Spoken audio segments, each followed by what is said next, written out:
Good morning, you're watching One India English. Now, the four convicts in the Nirbhaya gang rape and murder case have approached the International Court of Justice at The Hague for a stay on their execution as the date of the execution approaches, which is on March the 20th at 5:30 a.m., which is the coming Friday. The convicts have once again resorted to delay tactics. They have submitted a petition to the International Court of Justice through their lawyer, AP Singh. Now, in this petition, the convicts argue through their lawyer that there's been a gross miscarriage of justice and that the execution is being carried out secretively and in a hurried manner.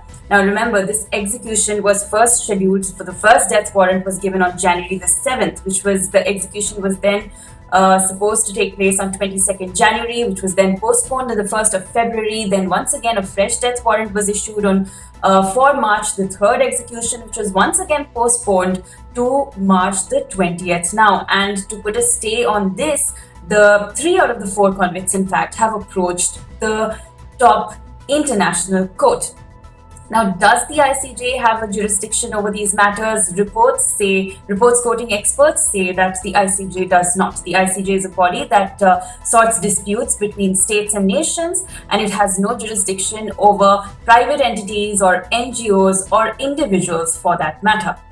AP Singh, the lawyer of these 4 convicts, says that there are international bodies or there are NRIs and other NGOs functioning who've been looking at this entire period of the last 7 years when this legal case has been carried out, and they've been watching it closely, and perhaps they are the ones who are behind influencing these convicts to go ahead and knock on the international court's doors. However, as far as India is concerned, these 4 convicts have exhausted all their legal remedies, but they argue that they have not, that there are several cases that are still pending at the courts. But remember, all the 4 convicts' curative petitions have been dismissed, and even the presidential pardon has not been given to them. The mercy pleas have been rejected. So in a sense, they have exhausted all their legal remedies as far as India is concerned. Now, what happens, whether this delay tactic can actually prove to help these convicts in any way, whether it can stall their hanging, remains to be seen. But for now, it appears that the ICJ really has no jurisdiction over this matter.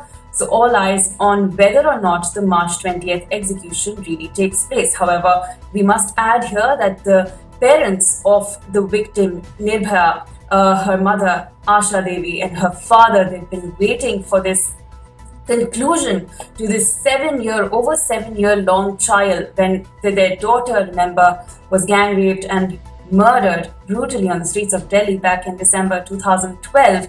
And it's been a long wait for justice. It's been a long wait for a conclusion to this case.